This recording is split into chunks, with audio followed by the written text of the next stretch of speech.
வணக்கம். இப்ப நம்ம என்ன பார்க்க போறோம் அப்படின்னா, இந்த 2026ல அதாவது நெறைய பேர் வந்து பார்த்துட்டீங்க அப்படின்னா, குரூப் தேர்வுகள் அப்படின்னு ஒண்ணு இருக்கு. அத எழுதியிருப்பீங்க. டிஎன்பிஎஸ்சி அப்படின்னு சொல்லிட்டு அது ஒண்ணு இருக்கு. அப்புறம் ரயில்வே துறை சம்மந்தப்பட்டது, பொதுத்துறை சம்மந்தப்பட்டது. இந்த மாரி எக்ஸாம்கள். அதேமாரி குழந்தைங்க 10த் படிக்கிறாங்க, +2 படிக்கிறாங்க. அவங்களுக்கு பார்த்துட்டீங்க அப்படின்னா, இந்த 2026ல குறிப்பாக அதாவது உங்களுக்கு ஏப்ரல் மாசம் 14ஆம் தேதி மே மாசம் 14ஆம் தேதிக்குள்ள இந்த இந்த இடைப்பட்ட அந்த 1 மாசக்குள்ள 1 மாசத்துக்குள்ள அந்த ரிசல்ட் உங்களுக்கு எப்படி இருக்கும்? அப்படின்றத பத்தி பேசுறோம் நம்ப. ஏன்னா உங்களுக்கு சித்திரை மாசம் ஏப்ரல் 14ஆம் தேதி சித்திரை மாசம் பிறக்குது. புது வருஷம் பிறக்குது. அந்த சித்திரை மாசம் பிப்ரவரி உங்களுக்கு ஏப்ரல், மே மாசம் 14ஆம் தேதி வரைக்கும் இருக்கு. அந்த 1 மாசம் மேஷ ராசி குறிப்பா நான் மேஷ ராசிய பத்தி பேசுறேன். அந்த 1 மாசம் சூரிய பகவான் மேஷத்துல தான் சஞ்சாரம் பண்றாரு. அப்ப சூரியன் மேசத்துல செவ்வாயோட வீட்ல அவரு சேர்ந்து இருக்கிறதுனால, அந்த கிரக சேர்க்கிறதுனால நமக்கு எப்படியாப்பட்ட ஒரு வாய்ப்புகள் கிடைக்கும்ன்றது பார்க்குறேன். இந்த மேச ராசி, மேச லக்னமாக இருந்தால் இந்த வீடியோவை ஸ்கிப் பண்ணாம பாருங்க. நிச்சயமா அந்த மாரி ஒரு ஒரு மேச ராசியில் இருக்கிறவங்களுக்கு ஷேர் பண்ணுங்க. இந்த இடைப்பட்ட வகையில 1 மாசத்துக்கு சூரியன் உச்சநிலை அடைகிறார். எங்க? செவ்வாயோட வீட்ல மேசத்துல, உச்சத்துல இருக்கிறாருங்க. ஒரு கிரகம் பார்த்துட்டீங்கன்னா, உச்சத்துல இருக்கிறதுக்கும், ஆட்சியில இருக்கிறதுக்கும் நெறைய நல்ல ஒரு வாய்ப்புகள் இருக்கும். அப்ப நமக்கு இத்தன நாள் நம்ம போராடினோம், இத்தன நாள் நம்ம கஷ்டப்பட்டோம். இந்த வாய்ப்பு இத்தன நாள் நமக்கு வரல. இந்த வருஷம் கண்டிப்பா நமக்கு வருது. அப்படி வரும்பொழுது பார்த்துட்டீங்க அப்படின்னா உங்களுக்கு நீங்க ரொம்ப கஷ்டப்பட்டு, ரொம்ப கண்ணு முழிச்சு, நீங்க எழுதின எக்ஸாம் நிச்சயமாக ஒரு நல்ல ஒரு மதிப்பெண் எடுக்கக்கூடிய ஒரு வாய்ப்புகள் கண்டிப்பா உண்டு. நீங்க 10த் நீங்க எக்ஸாம் எழுதியிருந்தால், அதான் உங்களுக்கே தெரியும். எப்படி பாஸ் ஆயிரும். ஆனா பெர்சன்டேஜ் அப்படின்னு சொல்லிட்டு உங்களுக்கு ஒரு சின்ன குழப்பங்கள் இருக்கும் இல்லையா? அந்த பெர்சன்டேஜ் பார்த்துட்டீங்க அப்படின்னா, நீங்க அடுத்த கட்டத்துக்கு நீங்க படிக்கிறதுக்கு உண்டான ஒரு உதவியாக, பரவால்ல 70% 80% 90% வந்துருச்சு அப்படின்ற அளவுக்கு 100க்கு 100% வந்துருச்சுன்னு சொல்லக்கூடிய அளவுக்கு மேச ராசிகளுக்கு அந்த சூரிய பகவான் உச்சத்துல இருக்காரு. அதனால கண்டிப்பாக நம்பிக்கையோட நீங்க இருக்கலாம். அதே மாரி நீங்க +2 தேர்வுகள் எழுதியிருக்கீங்க அப்படின்னு சொல்லும்பொழுது நாம பார்த்துட்டோம்னா கொஞ்சம் அசால்ட்டா இருந்தோம். இல்ல ஏனோதானோ இருந்தோம். ஆனா கொஞ்சம் இப்ப இந்த நேரத்துல நமக்கு பயமா இருக்கு. நெனைச்ச மாரி மார்க் வந்தா பரவால்ல. ஒரு நல்ல இடத்துக்கு ஒரு கல்லூரி படிப்புக்கு போகணும். இல்ல வெளிநாட்ல போய் படிக்கணும். அப்படின்னு கண்டிப்பா நிச்சயமா பாஸ் ஆயிருவீங்க. எந்த ஒரு மாற்றமும் இல்ல. ஆனா இருக்கக்கூடிய ஒரு அரைக்குழப்பமா இருக்கு. அதான் இப்ப தான் என்னன்னா ஒரு கொஸ்டின் வந்தது. அதுல நமக்கு விடை தெரியும். கடைசி நேரத்துல நம்ம மறந்துட்டு வந்துட்டோம். இல்ல அப்படின்னு பார்த்துட்டீங்க அப்படின்னா, நம்ம கொஞ்சம் மாத்தி எழுதிட்டோம். நமக்கு இப்போ நம்ம நெனைச்ச மாரி வருமா? அப்படின்னு ஒரு குழப்பத்தோட இருக்கக்கூடிய இந்த மேஷ ராசி நேயர்களுக்கு நான் சொல்லக்கூடிய விஷயம் என்ன அப்படின்னா, இந்த கரெக்ட்டா ஞாயித்துக்கிழமையானா நேரமா எந்திரிச்சு, நீங்க குளிச்சுட்டு, கரெக்ட்டா சூரியன் உதிக்கும்போது, வீட்டு வாசல்ல கிழக்கு பார்த்த மாரி ஒரு நெய் தீபம் ஏத்துங்க. நெய் தீபம் ஏத்தி, அந்த இடத்துல கரெக்ட்டா ஒரு 5 நிமிஷம் நில்லுங்க. 5 நிமிஷம் நின்னு, அதாவது அந்த ஆ ஆதி பகவான், அந்த சூரிய பகவான் நெனைச்சு, கண்டிப்பா நல்ல மார்க் வரணும். நமக்கு நல்லா பார்த்துட்டீங்க அப்படின்னா, என்னோட வாழ்க்கைய அடுத்த கட்டத்துக்கு கொண்டுட்டு போகணும். எனக்கு நான் குழப்பமான மனநிலையில எழுதிட்டேன். அதேமாரி தெய்வம் அத திருத்தக்கூடிய ஒரு வழியில போயிட்டு, நமக்கு நமக்கு ஒரு பாஸ் ஆகுற அளவுக்கு, நமக்கு நல்ல ஒரு விஷயம் ஏற்படுற அளவுக்கு, நமக்கு இதெல்லாம் நடக்கோணும் அப்படின்ற அளவுக்கு இந்த வேண்டுதல் வச்சுக்கங்க. இந்த வேண்டி நீங்க சாமி கும்பிட்டாவே, ஏதோ ஒரு வடிவத்தில அவங்களும் ஒரு தெய்வமா இருந்து, உங்களுக்கு ஒரு நல்ல மார்க் அள்ளி குடுப்பாங்க. நிச்சயமாக நீங்களும் ஒரு +2 தேர்வுல ஒரு நல்ல அதிக மதிப்பெண் வாங்கி நீங்க பாஸ் ஆயிருவீங்க. சூரிய பகவான் எந்த விதத்திலயும் கைவிட மாட்டார். அடுத்தது பார்த்துட்டீங்க அப்படின்னா, குரூப் தேர்வுகள் எழுதியிருக்கிறோம் அப்படின்ட்டு 2 டைம் எழுதிச்சேங்க, 3 டைம் எழுதியாச்சு, இல்ல 4 டைம் எழுதியாச்சு. இதுக்கு மேல எழுதுறது சந்தர்ப்பம் இல்ல. கடைசியில நிக்கிறேன். ஆனா இது விட்டோம் அப்படின்னா, எனக்கு கவர்மெண்ட் ஜாப்பே கிடைக்காம போயிரும். அது கனவாவே போயிரும். ஒரு கற்பனையாவே போயிரும். இப்படி நான் உங்களுக்கு இதுக்கு மேல எழுதப் போறோமோ, இல்ல எழுதியிருக்கீங்களோ, அப்படியேப்பட்டவங்களுக்கு பார்த்துட்டீங்க அப்படின்னா, முக்கியமா சொல்லும்பொழுது இந்த குழப்பங்கள் தீர்வாகணும் அப்படின்னு பார்த்துட்டீங்க அப்படின்னா, ஞாயித்துக்கிழமை பக்கத்துல எந்த ஒரு கோயில் இருந்தாலும் சரி. அந்த கோயிலும் கொஞ்சம் கூட்டமா இருக்கக்கூடிய ஒரு கோயிலா பார்த்துக்கங்க. அந்த கோயில்லைங்க நீங்க ஒரு கொஞ்சம் ஏழைகளா இருக்கிறவங்களுக்கு 9 பேருக்கு ஒரு அன்னதானம் வாங்கி குடுத்து, உங்க பேர்ல அர்ச்சனை பண்ணிட்டுங்க. அதே மாரி வந்து பார்த்துட்டோம்னா, வீட்டுக்கு வந்து அதுக்கு பின்னாடி வந்து அதாவது நம்ம ஏதாவது சாப்பாடுக்கான செஞ்சு, ஒரு தக்காளி சாதமோ, லெமன் சாதமோ நம்ம வீட்ட சுத்தி இருக்கிறவங்களுக்கு ஒரு ஏழையாக இருந்தாலும் சரி, ஒரு அக்கம் பக்கத்துல இருந்தாலும் சரி, குழந்தைகளா இருந்தாலும் சரி, அவங்களுக்கும் அதே மாரி வந்து ஒரு 9 வாரம் ஞாயித்துக்கிழமை ஞாயித்துக்கிழமை அதாவது கோயில்ல ஒரு அன்னதானம் குடுக்குறோம். வீட்லயும் வந்து நம்ம அக்கம் பக்கத்துலயும் ஒரு அன்னதானம் குடுக்குறோம். இந்த அன்னதானம் குடுக்கும் பொழுது, இந்த அன்னதானம், ஆடை தானம் இது 2மே வந்து பார்த்துட்டீங்க அப்டின்னா, இந்த சூரிய பகவானுக்கு ரொம்ப பிடிக்கும். அப்ப வந்து நமக்கு அந்த ஒரு அதாவது இந்த இந்த அளவுக்கு நம்ம வந்து ரொம்ப வந்து கொஞ்சம் வேண்டிக்கிட்டோ, இல்ல அப்டின்னா வந்து நம்ம இந்த சாமி கும்பிடும் பொழுது, அந்த வழிபாடு நிச்சயமாக உங்களுக்கு ஒரு மாற்றத்தை கண்டிப்பாக அள்ளிக் கொடுக்கும். அதனால இது கண்டிப்பா நீங்க செயல்பட்டு பாருங்க. சூரிய பகவான் என்னென்ன செய்வார்ன்னா, அப்பாவுக்கு நல்லா இருக்கும். அப்பாவுக்கு பிசினஸ். அவரு ஆசைப்பட்டது. வீடாக இருக்கட்டும், வெளிநாட்டு வாழ்க்கையா இருக்கட்டும், இல்ல அப்டின்னா வந்து சொந்தமா தொழில் தொடங்கணும். இல்ல அப்பாவுக்கு பதவி உயர்வு வரணும். அப்பாவுக்கு வந்து அதே மாரி வந்து உடம்புல ஒரு குறை இருக்கு. அந்த குறைகள் நிவர்த்தி ஆகணும். அப்டின்ற அளவுக்கு எதுவாக இருந்தாலும் இது எல்லாமே வந்து அந்த அப்பாவோட ஆசைகள் பூர்த்தியாகக்கூடிய ஒரு காலம் இந்த மேச ராசி நேயர்களுக்கு. இது நல்லாருக்கும். அதேபோல் அரசாங்கம் அப்படி சொல்லும்பொழுது வந்து, அரசாங்க பதவியில இருக்கிறவங்களுக்கு சம்பள ஒரு உயர்வு, அதே மாரி வந்து ஒரு நம்ம நெனைச்ச இடத்துல இடமாற்றம். அடுத்ததாக பார்த்துட்டீங்க அப்படின்னா, வந்து ஒரு பதவி, பெரிய பதவி, ஒரு பெரிய போஸ்டிங். அதாவது மேசராசி அப்படின்னாவே, எப்பவுமே வந்து ஒரு பெரிய போஸ்டிங்ல இருப்பாங்க. அது அரசாங்க வேலையா இருந்தாலும், ஒரு தனியார் சம்மந்தப்பட்ட வேலையா இருந்தாலும். அவங்களுக்கு மட்டும் எப்படியாவது கவர்மெண்ட் வேலை கிடைச்சிரும். அந்த மாரி ஒரு வாய்ப்பு இந்த மேசராசி நேயர்களுக்கு.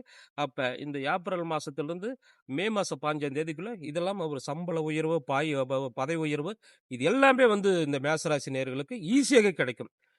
இத்தன நாள் வந்து கஷ்டப்பட்டோம். இத்தன நாள் போராடணும். இத்தன நாள் வந்து நமக்கு நெனைச்ச இடத்துல வந்து ஒரு வேலை கிடைக்கணும். நெனைச்ச இடமாற்றம் வரணும் அப்படின்னு வந்து எதிர்பார்க்கணும்னா, அது எதிர்பார்ப்பு உங்களுக்கு பூர்த்தியாகும்.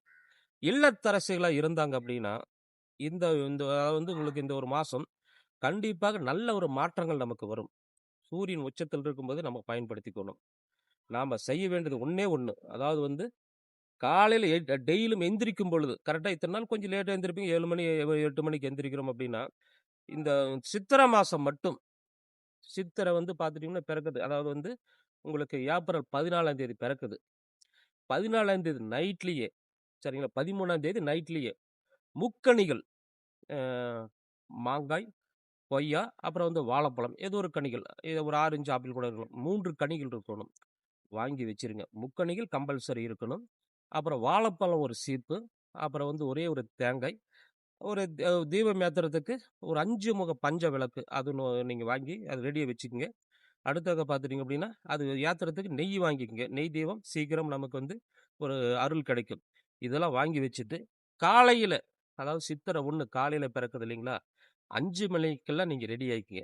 5 மணி ஆகும்போது 5:30 மணி ஒரு 5:45 அப்படிங்கும்போது வந்து பார்த்துட்டீங்க அப்படின்னா, அந்த இடத்துல கரெக்ட்டா வந்து தீபம் ஏத்தி முதல்ல தீபம் ஏத்தி, ஊதுபத்தி ஏத்தி, முக்கண்ணன் தேங்காய உடைச்சு 2 தேங்காய உடைச்சு, அந்த தண்ணிய தீர்த்தமா பயன்படுத்திக்கங்க. அதுக்கு பின்னாடி வந்து பார்த்தீங்கன்னா, வாழைப்பழமெல்லாம் ஏத்தி, எலுமிச்சம்பழம் ஒரு ஒரு எலுமிச்சம்பழம் இந்த 4ஆ இருக்கணும். அத வந்து 4 பக்கம் பிச்சு போடக்கூடாது. அதனால வந்து சுத்தமா கட் பண்ணக்கூடாது. 4 அறுத்து, அதுல லைட்டா வந்து மஞ்சள் போட்டு, அதுக்கு மேல குங்குமம் போட்டு, அதுல வந்து கற்பூரம் வச்சு, நீங்க அது ஏத்தணும். அது ஏத்தி, சாமிய 3 முறை சுத்திக்குங்க. அடுத்தது வந்து பார்த்துட்டீங்கன்னா, உங்க வீட்ல எத்தன நபர்கள் இருந்தாலும் சரி, அவங்க தலைவர் 3 முறை, 3 முறை, 3 முறை சுத்தி, வெளிய எடுத்துக்கிட்டு போயிட்டு, அதாவது வந்து சூரியன் உதிக்கிறதுக்கு முன்னாடி நான் சொல்றது இதெல்லாம். சூரியன் உதிக்கிறதுக்கு முன்னாடி வந்து 4 பக்கமும் 4 திசையில ஒண்ணொண்ணு பிச்சு போட்டுருங்க. அப்ப நம்ம மேல இந்த இருக்கக்கூடிய அந்த கண் திஷ்டி, போட்டி பொறாமை, எதிர்ப்பு, அதேமாரி கடந்த காலகட்டத்தில நம்ம பட்ட கஷ்டங்கள், ஒரு காயங்கள், அதேமாரி வந்து ஒரு கவலைகள், இது அனைத்துமே அன்னைக்கு நமக்கு நிவர்த்தியாகும். அதுக்கு பின்னாடி அதேமாரி சூரியன் உதிக்கிறதுக்கு முன்னாடி பார்த்துட்டீங்க அப்படின்னா, நீங்க இல்லத்தரசியா இருந்தாலும் சரி, அதேமாரி வந்து பார்த்துட்டீங்க அப்படின்னா வந்து நீங்க ஒரு வீட்டோட தலைவரா இருந்தாலும், 2 பேர்ல வந்து யாராவது ஒருத்தர் அந்த சாமியோட நம்ம வச்சிருக்கிறோம் இல்லைங்களா? சாமி படமும், அந்த பூஜை அறையில வந்து முக்கணிகள், இதெல்லாமே நேரடியா பார்க்கக்கூடாதுங்க. கண்ணாடி பிம்பத்தில பார்க்கணும். இப்படி கண்ணாடியில பார்த்தா, அந்த பூஜை பொருட்கள்லாம் தெரியிற மாரி இருக்கணும். அந்த கண்ணாடியில பார்த்து தான் நம்ம கும்பிடணும். அந்த கண்ணாடியில பார்த்து நீங்க வணங்கிட்டு அன்னைக்கு வணங்கிட்டு வந்தீங்க அப்படின்னா, அந்த நாள் மட்டும் இல்ல, அந்த வருஷம் பூராமே நமக்கு வந்து வெச்சது விளங்கும், தொட்டது துலங்கும், எதிர்பார்க்கக்கூடிய காரியங்கள் ஒரு நிவர்த்தியாகும். அதேமாரி வந்து நம்ம வந்து இந்த 1 வருஷத்துல வந்து என்னென்ன நமக்கு வந்து வரவேண்டியது இருக்குதோ, கல்யாணம் காட்சியோ, இல்ல ஒரு குழந்தை பாக்கியமோ, ஒரு வேலை விஷயமோ, ஒரு சொத்து வாங்கணும், இல்ல வந்து ஒரு இடப்பெயர்ச்சி, இது என்னென்ன நீங்க ஆசைப்படுறீங்களோ, அந்த ஆசை நான் இத அத வந்து ஒரு கரெக்ட்டான முறையில ஒரு எல்லாமே தள்ளி போகாம, டக்குன்னு கண்டிப்பா வச்சவங்க நடக்கும். இது மட்டும் நீங்க பண்ணி பாருங்க. நெறைய பேர் பயனடைஞ்சிருக்காங்க. இந்த வாய்ப்பு தமிழ் வருஷத்துல ஒரே முறை தான் வருது. அந்த ஒரு முறை கண்டிப்பா நீங்க பண்ணுங்க. உங்களோட வாழ்க்கையில இந்த குழப்பங்கள்லாம் நிவர்த்தியாகும். திருமண தடங்கள் இருக்கிறவங்களுக்கு வந்து சூரிய பகவான் உச்சத்தில் இருக்கும் பொழுது, அது நிவர்த்தி பண்ணுவாரு. விருப்பப்பட்டு கல்யாணம் பண்ணலாம். பிரிந்தவர்கள் ஒண்ணு சேரலாம். அதேமாரி வந்து பார்த்தீங்கன்னா, சம்மந்தமே இல்ல. சண்டை போட்டாச்சு, பிரிஞ்சாச்சு, கூப்பிட்டா வரமாட்டேங்கிறாங்க. அதேமாரி நாம கூப்பிட்டாலும் அவமானப்படுத்துறாங்க. அப்படின்னு இருக்கிறவங்களுக்கு வந்து, இந்த நீங்க பூஜைகள் செய்யும் பொழுது, அதுல ஒரு தெளிவு பிறக்கும். கண்டிப்பா வந்து, ஒண்ணு வேணும் அப்படின்னா, கண்டிப்பா வந்து சேருவாங்க. இல்ல வேண்டாம் அப்படின்னா வந்து, அதை விட்டுட்டு வேற மறுமணம் நீங்க பண்ணிக்கலாம். யாருக்கும் எந்த ஒரு பாதிப்பும் இல்லாம, பிரச்சனை இல்லாம, இது 2ல ஏதோ ஒண்ணு நடக்கும். ஆனா இந்த மாரி இழுபறியா வந்துருவாங்க, வந்து நம்ம வந்து சேர்ந்துரலாம், இருக்கலாம் அப்படின்ற அளவுக்கு வந்து குழப்பமான மனநிலை கண்டிப்பாக இந்த மேச ராசி நேயர்களுக்கு, மேச லக்னத்தில இருக்கிறவங்களுக்கு நிச்சயமா வந்து இதெல்லாம் தீர்வாகும். அடுத்ததாக பார்த்துட்டீங்க அப்படின்னா வந்து, நம்ம ஏதாவது ஒண்ணு சாதிக்கணும். இத்தன நாள் வந்து வீடு வாசல் இல்ல. 2வது வந்து ஒரு வாடகை வீட்டிலேயே இருக்கிறோம். அங்கங்க ஜாமான ஜட்டியெல்லாம் தூக்கிட்டு போறோம் அப்படின்றவங்களுக்கு வந்து பார்த்துட்டீங்க அப்படின்னா, இது ஒரு உகந்த மாசம். சித்திரை மாசம்ன்றது உகந்த மாசம். இந்த சித்திரை மாசத்துல பெரும்பாலும் யாரும் பார்த்துட்டீங்க அப்படின்னா, சுபகாரியங்கள் பண்ண மாட்டாங்க. நீங்க இதெல்லாம் தாண்டி இதெல்லாம் வந்து நீங்க பண்ணும்பொழுது ஒரு கிரயம் பண்ற அளவுக்கு யாரோ ஒரு சப்போர்ட் என்னைக்கோ பணம் குடுத்தா யாருக்கோ உதவி பண்ணணும். அவங்க நாடி வருவாங்க. அதேமாரி நாடி வரும்பொழுது வந்து, நம்ம பட்ட கஷ்டங்கள், நம்ம பட்ட அந்த வேதனை எல்லாமே பூர்த்தியாகி, அந்த 3வது மனிதன் மூலியமாக ஒரு சப்போர்ட் கிடைக்கும் நமக்கு. அந்த சப்போர்ட் நிச்சயமாக வந்து பார்த்துட்டீங்க அப்படின்னா, "நான் இருக்கேன். நான் உனக்கு பார்க்குறேன். நான் இது ஒண்ணு செய்றேன்." அப்படின்ற அளவுக்கு வந்து உதவிகள் செய்வாங்க. இதெல்லாமே கண்டிப்பாக எதிர்பார்க்கலாம். ஆரோக்கியங்கள் நல்லா இருக்கும். குடும்பத்தில சுப செலவுகள் பண்ணக்கூடிய ஒரு வாய்ப்பு இருக்கும். குழந்தை பாக்கியங்கள் தடங்கள் இருந்தா, அந்த தடைகள் நீங்கும். ஆசைப்பட்டது அடையறதுக்கு உண்டான அந்த ஒரு எடுத்துக்கூடிய ஒரு எல்லா முயற்சியும் சூரிய பகவான் நமக்கு வந்து உச்சநிலை இருக்கும் பொழுது வந்து பார்த்துட்டீங்க அப்படின்னா, தடை, தவணை, தடங்கல்கள் எல்லாமே நிவர்த்தி பண்ணி, குடும்பத்தில வந்து நம்ப தலைமையில அதாவது ஒரு ஒரு கிரகப்பிரவேசம் அதாவது ஒண்ணு செய்றோம். ஒரு கல்யாணம் பண்றதுக்கு உண்டான ஒரு அச்சாரம் போடுறோம். அதேமாரி வந்து பார்த்துட்டோம்னா, குழந்தைகள வெளிநாட்டு அனுப்புறதுக்கு உண்டான ஒரு முயற்சி. நாம வந்து ஒரு கடன் பட்டாவது பையன நல்ல இடத்துல படிக்க வைக்கணும். நல்ல மார்க் எடுத்துட்டான். அத வந்து நான் சாதிச்சுட்டான். அப்படின்ற அளவுக்கு 4 பேர்கிட்ட பெருமையா பேசுற அளவுக்கு இந்த ஒரு வாய்ப்பு. அதாவது நீண்ட நாளாக எக்ஸாம் எழுதுனா வரல அப்படி சொல்லும்பொழுது வந்து, நல்ல மார்க் எடுத்து கவர்மெண்ட் வேலை கிடைச்சிருச்சு அப்படின்ற அளவுக்கு ஒரு பூரிப்பு, ஒரு நிம்மதி, ஒரு சந்தோஷம். இது எல்லாமே மேச ராசி, மேச லக்னம் உடையவங்களுக்கு வந்து கண்டிப்பாக ஏற்படும். நீங்க மாணவனா இருந்தாலும் சரி, ஆசிரியராக இருந்தாலும் சரி, இது நிச்சயமா எந்த ஒரு மாற்றமும் கிடையாது. இது மட்டும் நீங்க பண்ணி பாருங்க. அதே மாரி வந்து எதற்கும் எப்பவுமே வந்து சித்திரை மாசம் பிறக்கும் பொழுது, உங்களோட ஜனன ஜாதகத்த நீங்க பார்த்து தெரிஞ்சுக்கணும். அப்பதான் அந்த வருஷத்துல எந்தெந்த கிரகங்கள் எந்தெந்த இடத்துல இருக்கு. அடுத்து வந்து குரு பெயர்ச்சி வருது. அந்த அது குரு பெயர்ச்சி எப்படி இருக்கும்? அதே மாரி வந்து அது அடுத்து வந்து சூரியன் வந்து 2ஆம் இடத்துக்கு மாசம் மாசம் அவர் மாறிருவாரு. 2ஆம் இடத்துக்கு போம்போது புதனும், அதே மாரி சுக்கிரனும், செவ்வாயும் இந்த கிரக நிலைகள் மாறும் பொழுது, நம்மளோட குடும்பத்துக்கு எப்படி இருக்கும்? எந்த மாரி கோயிலுக்கு போலாம்? எந்த மாரி வந்து வேலைகள் செய்யலாம்? எது செய்யலாம்? எது செய்யக்கூடாது? இந்த முடிவெல்லாம் எடுத்துக்கிட்டு, நம்ம அதுக்கு பின்னாடி வந்து செயல்பட்டாங்க அப்படின்னா வந்து, அதாவது நடந்த பின்னாடி நம்ம வருத்தப்படக்கூடாது. அதாவது வந்து நடக்காததுக்கு முன்னாடியே அத வந்து யோசனை பண்ணிட்டு, நாம அதுல தெளிவா இருந்துக்கணும். அப்ப நல்லது நடக்கிறதுக்கு என்ன பண்ணணும்? கெட்டது வராம இருக்கிறதுக்கு என்ன பண்ணணும்? ஒரு தெளிவுபடுத்துனீங்க அப்படின்னா, இந்த மாசம் மட்டும் கிடையாது. எல்லா மாசமும் உங்களுக்கு ஒரு உகந்த மாசமா தான் இருக்கும். எல்லா வருஷமும் கண்டிப்பா உங்களுக்கு சந்தோஷம் இருக்கும். இந்த பூஜை முறைகள் இதெல்லாம் சொன்னது பூரா பின்பற்றி பாருங்க. அதே மாரி வந்து பார்த்துட்டீங்க அப்படின்னா வந்து, ஒரு தெய்வ வழிபாடு எல்லா பிரச்சனைக்கும் தீர்வு அதுதான். அதனால வந்து பார்த்துட்டீங்க அப்படின்னா, ஒரு சந்தோஷமும், நிம்மதியாவும் இருக்கிற அளவுக்கு கண்டிப்பாக இருக்கும். இந்த காணொளி முதலா பார்க்குறவங்க வந்துங்க, சப்ஸ்கிரைப் பண்ணி பெல் பட்டன் அமைத்தி, ஆல் என்ற பட்டன் அமுத்திக்கங்க. இந்த மாரி நான் வீடியோ போடும்போது வந்து, அத ஒரு சின்ன பூஜை எல்லாமே நல்லது நடக்கிறதுக்கு 1 செகண்டு, கெட்டது நடக்கிறதுக்கு 1 செகண்டு. அந்த மாரி வந்து ஏதோ ஒரு செகண்ட்ல கண்டிப்பா வந்து இதெல்லாம் பார்க்கும்பொழுது ஒரு நம்பிக்கை வரும். அந்த நம்பிக்கையின் பேர்ல நீங்க பண்ணும்பொழுது வந்து நிச்சயமா உங்களோட வாழ்க்கையும் ஒரு வெற்றி, ஒரு முன்னேற்றம், உங்களோட முகத்திலயும் ஒரு சந்தோஷம் கண்டிப்பாக இருக்கும்.